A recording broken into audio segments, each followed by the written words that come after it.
Is known for shattering glass ceilings as the first Muslim American woman to wear hijab in the Olympics, an Olympic medalist, entrepreneur, activist, and a New York Times best-selling author. Here to promote the Kindest Red, a story of hijab and friendship, a story of practicing kindness following her two younger sisters, Asiya and Faiza. Thank you so much for joining us. Yeah. Congratulations on this book. Thank you so much for having me. So you were such a change maker even before becoming an author, but I'm curious what challenges you may have faced that when you decided, you know, I'm going to write this book, that you wanted it to focus on a kind-powered world. I grew up, playing sports. I grew up not too far from New York City and Maplewood, and a pretty diverse space, but oftentimes I found myself, this one Muslim kid who wore hijab. And when I would read these various books, I didn't see characters who looked like me. So I thought, children's books are the perfect space, to tell these various stories, to share stories about kindness and celebrating the things that may make us different, or maybe the things that make us similar. And when you say that, I do want to just kind of piggyback off of that, because there aren't a lot of books where you see Muslim families portrayed, or certainly young women wearing a hijab.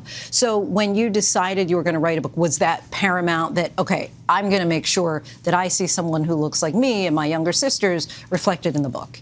Well, I wrote The Proudest Blue, a story of hijab and family, and it was this unique opportunity to tackle the story of hijab, but tell it from the reference of a Muslim family and these Muslim characters, but also brown characters, and to continue Faiza and Asiya's story in The Kindest Red. I love this book so much. I think it's a celebration of friendship, it's a celebration of family, but also kindness. How often do we have the opportunity to remind kids that they have the power to change the world?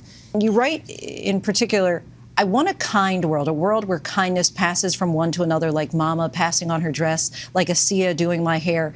What are some of the early acts of kindness that have stuck with you, that you really remember and resonate? Growing up in an African-American household, I have older sisters, and I remember a hair tie or a dress or even a hijab were often that I would wear were often those of my sisters. And so whether it's helping, your little sister tie her shoe, or it's your older sister, helping to do your hair, those really small acts of kindness can show up and be reflected in our children in really big ways. And you see that throughout the story with Faiza, her and her friends learning about kindness in the classroom, but really their teacher helping them understand that the things that they want to see reflected in the world, whether it's with their friends or their family, they can show up in really meaningful ways. Obviously, the story is coming out during a time when there's so much focus internationally on the death of Mahsa Amini in Iran for allegedly improperly wearing her hijab. And I'm just curious, for a little girl, such as the little girl in your book, and your thoughts, not to get too political here, but how that particular notion resonates with you. What I think is really important for all of us to understand and continue to support is a woman's right to choose, whether it's in the U.S. when it comes to reproductive rights, or it's a woman and her hijab in France, in India, or even in Iran. The bottom line is that we should have full autonomy of our bodies and have the choice to show up in the world as we want.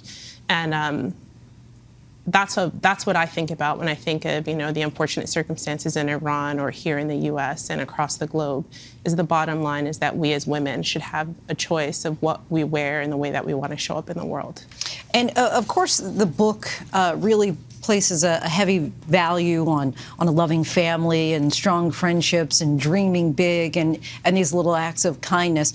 What else do you hope that anyone who picks up the book will take away? It's my hope that through children's books, why I think I really wanted to get into this space is because it helps, really provide a window into the Muslim community.